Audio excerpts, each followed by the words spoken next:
In the beloved motion picture Going My Way, the elderly priest, played by Barry Fitzgerald, asks the young priest, Bing Crosby, who's been sent to help him, "Do you meditate?"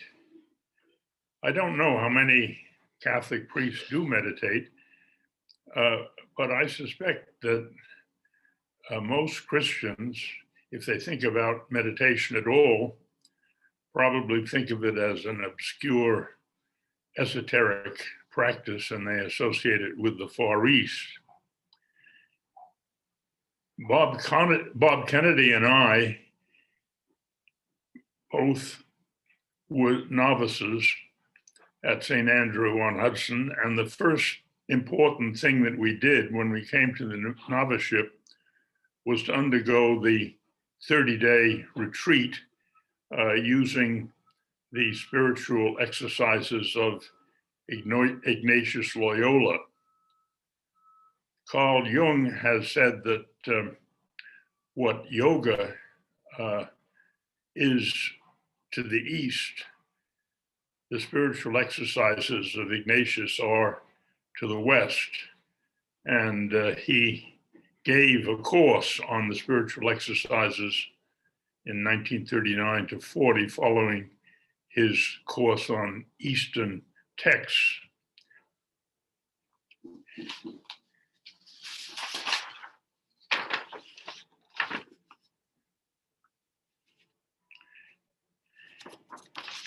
It was Jung's belief that the natural purpose of the second half of life is to prepare for death.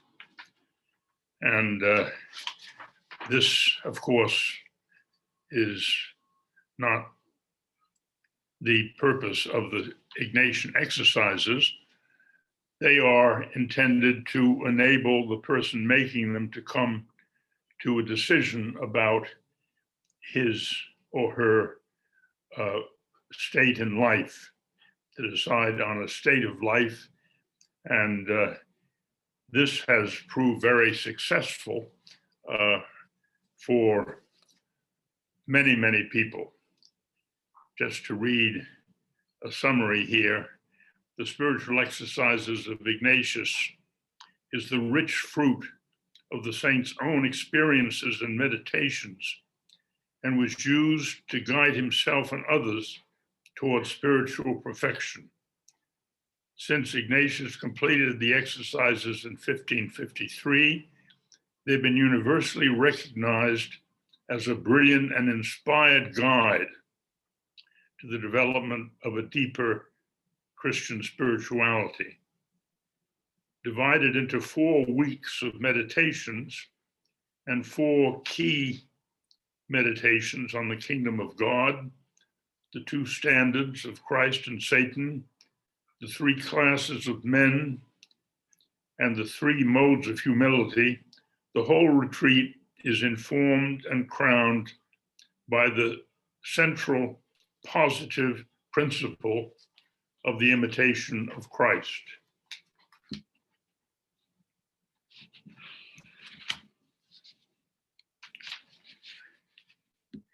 In the introduction to this edition of the spiritual exercises, we read, "The Ignatian Retreat is essentially a time of work, not of quiescent silence. It offers in its orderly progression of meditations the means for the exercitant to prepare himself to receive light and to activate his will to accept God's challenge for the period ahead. It presents skillfully planned and graduated motives to the will by its representation of Christ in the contemplations. The retreat master follows a logically compelling order in his topics for meditation. It is the exercitant who stirs his intelligence to grasp the truths anew. It is he who energizes his will with Christ always in view to take decisive resolutions.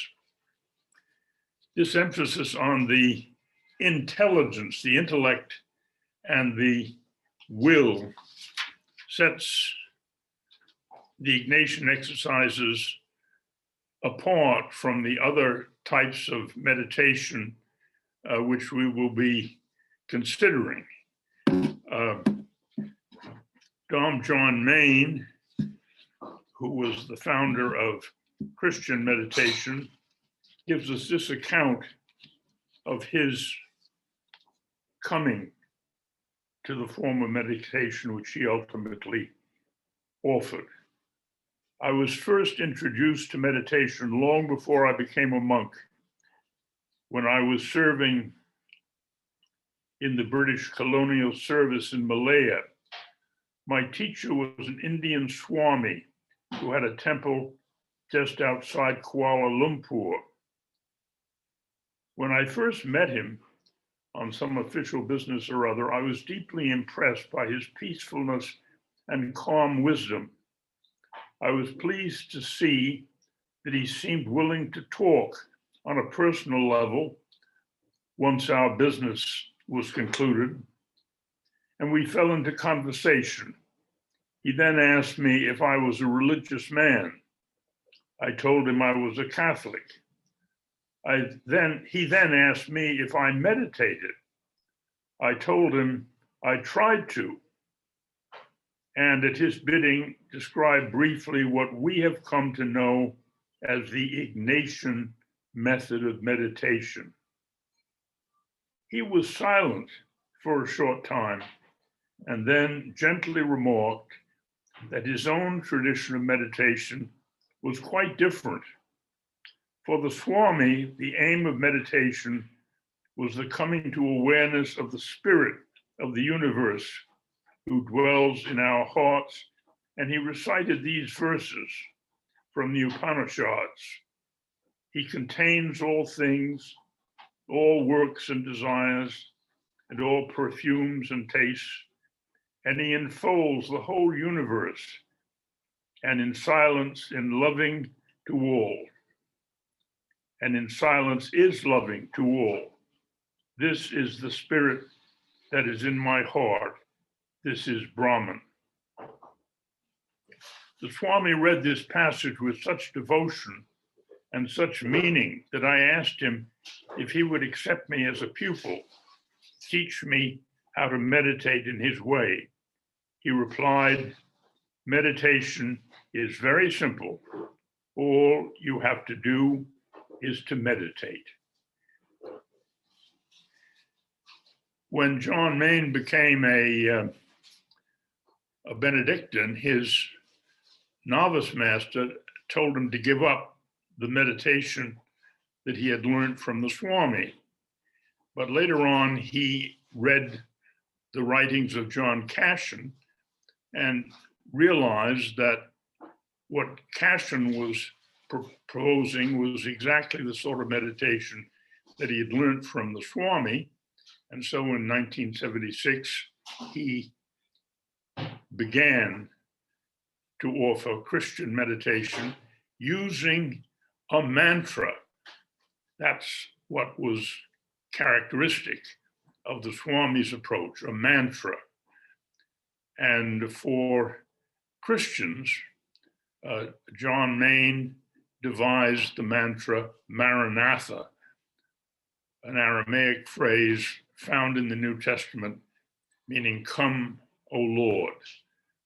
The purpose of the mantra is to retain one's focus and to avoid the distractions that inevitably occur.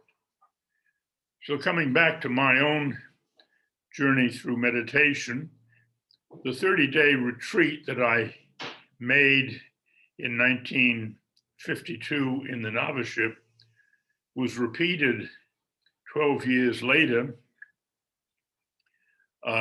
in the final year of the Jesuit training the tertianship. But after I had done this second 30-day retreat, I gave up meditating. Why? Well, because the Ignatian exercises were never intended for daily use in meditation.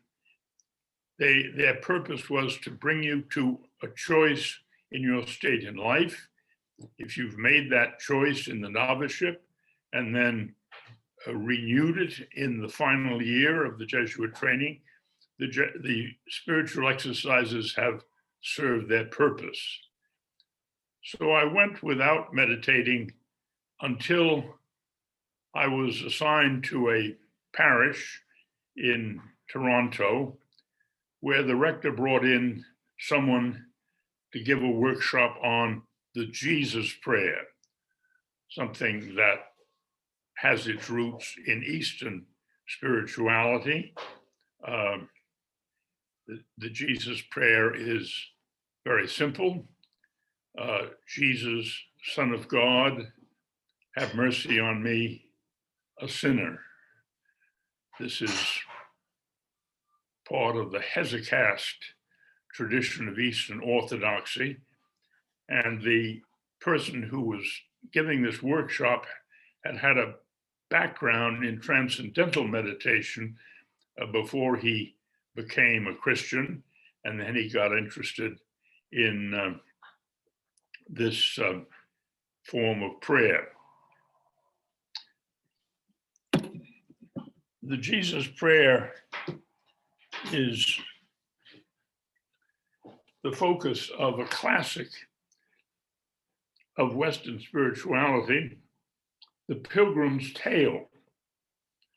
And I'll just read a portion from that.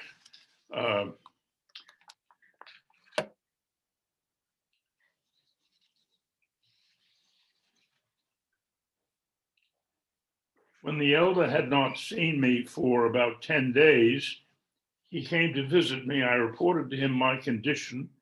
After hearing me out, he said, "You have now become accustomed to the prayer. See to it that you maintain and deepen this habit.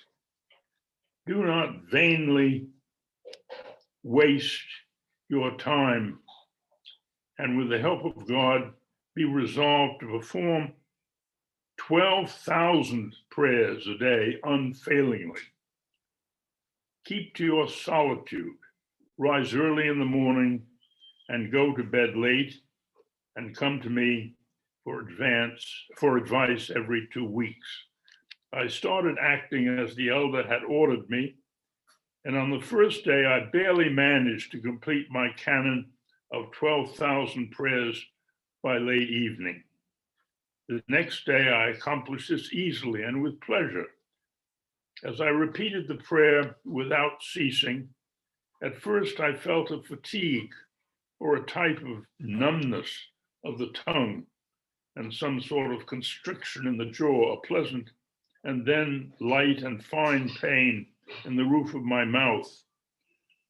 Further, I felt a small pain in the thumb of my left hand, with which I counted on beads, and an inflammation of the entire hand, which extended right up to the elbow and produced a rather pleasant sensation.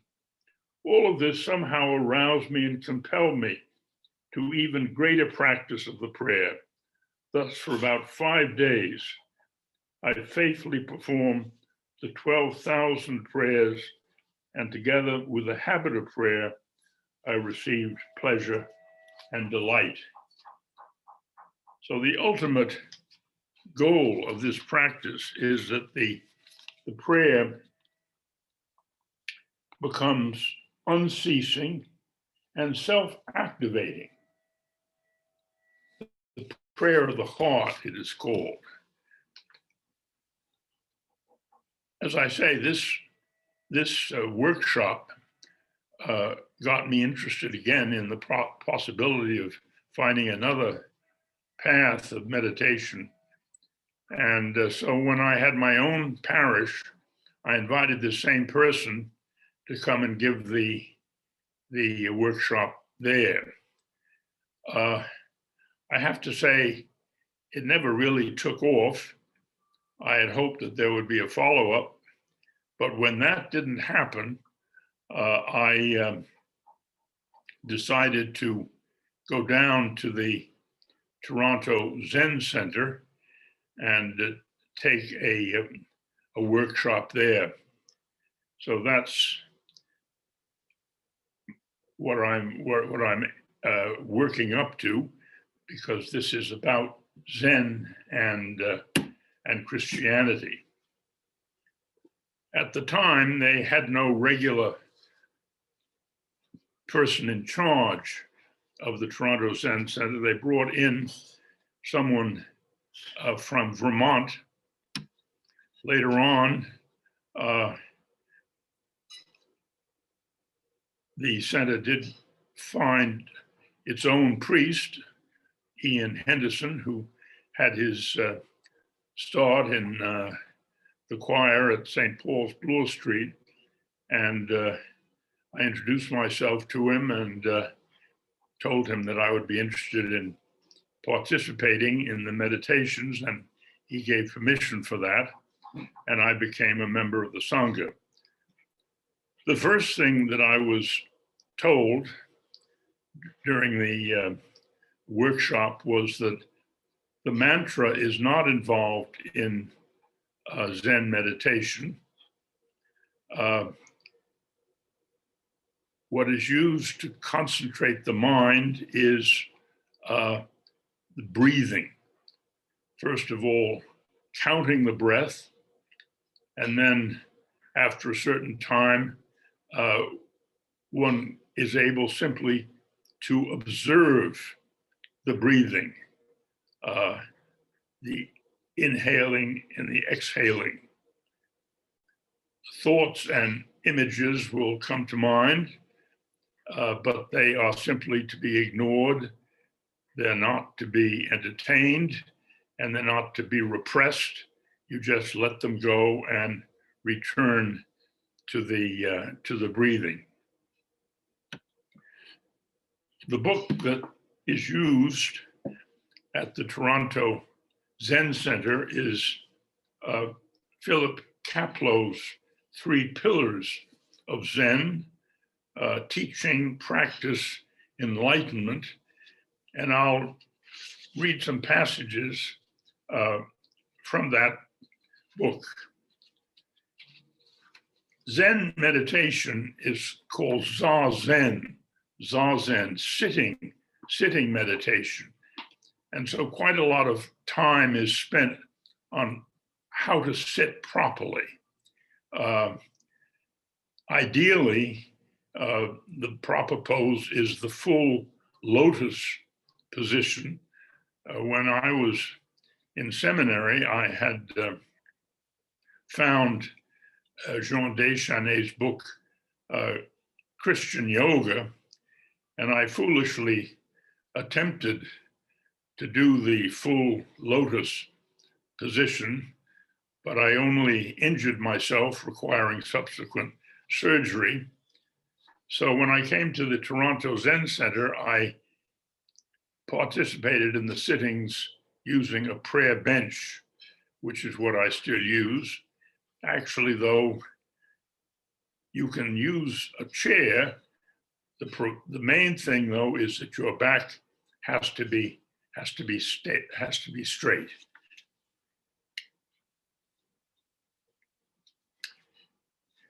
So these are some quotations or excerpts from Kaplow's book. For the ordinary man whose mind is a checkerboard of crisscrossing reflections, opinions, prejudices, bare attention is virtually impossible. His life is thus centered not in reality itself, but in his ideas of it. By focusing the mind wholly on each object and every action, Zazen, that is sitting meditation, strips it of extraneous thoughts and allows us to enter into a full rapport with life. he then goes into the question of breathing. The first step is in the process of stilling the bodily functions, quieting discursive thought and strengthening concentration.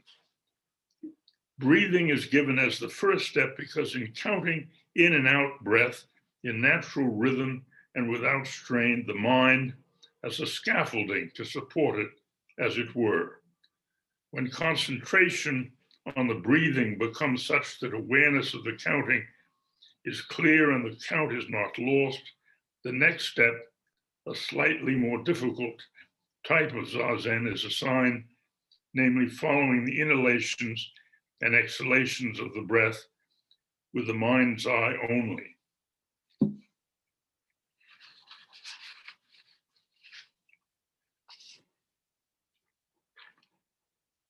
Breathing is the vehicle of spiritual experience, the mediator between body and mind. It is the first step towards the transformation of the body from the state of a more or less passively, unconsciously functioning physical organ into a vehicle or tool of a perfectly developed and enlightened mind. The uniqueness of Zazen lies in this, that the mind is freed from bondage to all thought forms, visions, objects, and imaginings, however sacred or elevating, and brought to a state of absolute emptiness, from which alone it may one day perceive its one true nature, or the nature of the universe.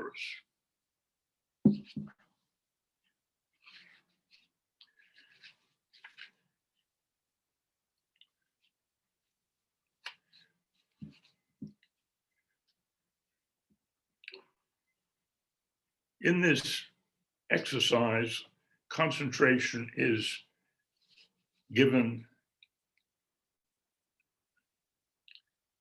to an area of the body called the hara. This is an area between the navel and the pubis. And one thing in Kapleau's book that made a great impression on me when I first read it was the contrast he makes between the Buddha, representations of the Buddha, and Rodin's famous statue of the Penseur. The figure of the Buddha seated on his lotus throne, serene, stable, all-knowing, and all-encompassing, radiating boundless light and compassion, is the foremost example of hara expressed through perfect enlightenment.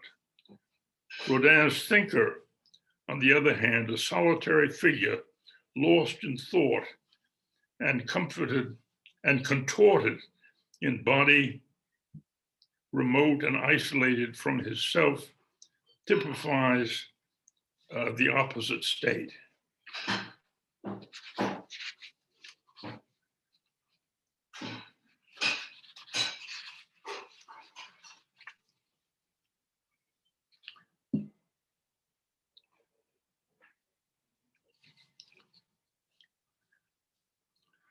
Harada Roshi, one of the most celebrated Zen masters of his day, in urging his disciples to concentrate their mind's eye, that is, the attention, the summation point of the total being, in their hara, would declare, you must realize, that is, make real, that the center of the universe is the pit of your belly. Now, I never, in my participation in the Toronto Zen Center, I never did the sesshin. That's a retreat where you meditate, I should say, where you sit for 12 hours straight. And Bob Kennedy in his book refers to this as that fearful exercise that you dread and yet somehow desire. I never did that. And possibly because of that, I never achieved what is one of the objects of Zen meditation, namely enlightenment or illumination, an experience of a sense of the oneness of the universe, a sense of one's own true nature, that aha feeling. So perhaps if I had attended sesshin on a regular basis, that would have happened. It never did, though, but I can still say that although I have not become enlightened in the Buddhist sense, I have found the practice of sitting meditation to be very, very helpful, very calming, very valuable in living my own life. And it is certainly something that, however far you want to involve yourself in Zen practice, it is something that I can wholeheartedly recommend to all of you.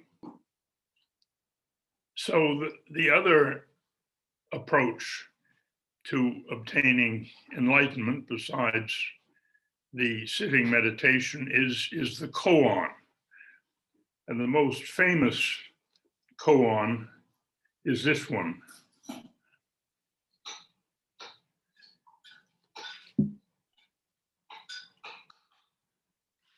A monk, in all seriousness, asked Joshu, "Has a dog Buddha nature or not?" Joshu retorted, "Moo." So this is a koan. In the practice of Zen, you must pass through the barrier gate set by the patriarchs. To realize the wondrous thing called enlightenment, you must cut off all discriminating thoughts. If you cannot pass through the barrier and exhaust the arising of thoughts, you are like a ghost clinging to the trees and grass. What then is the barrier set by the patriarchs? It is Mu, the one barrier of the supreme teaching. Ultimately, it is a barrier that is no barrier. One who has passed through it cannot only see Joshu face to face, but can walk hand in hand with the whole line of patriarchs. Indeed, he can, standing eyebrow to eyebrow, hear with the same ears and see with the same eyes. How marvelous.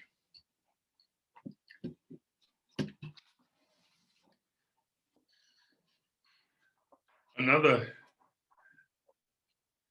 comment on koans is from this book of Hofstadter. It says koans are supposed to be triggers, which, though they do not contain enough information in themselves to impart enlightenment, may possibly be sufficient to enlighten the mechanisms inside one's mind that lead to enlightenment. But in general, the Zen attitude is that words and truth are incompatible. So I'll conclude today by what Hofstadter says about Zen, which struck me when I first read it. To me, Zen is intellectual quicksand, anarchy, darkness, meaninglessness, chaos. It is tantalizing and infuriating, and yet it is humorous, refreshing, enticing. Zen has its own special kind of meaning, brightness and clarity. So that's what I have to say about my experience at the Toronto Zen Center. And that concludes today's presentation. Thank you. So in my next talk, I will be talking about Christianity and Zen and the relationship between them. Thank you.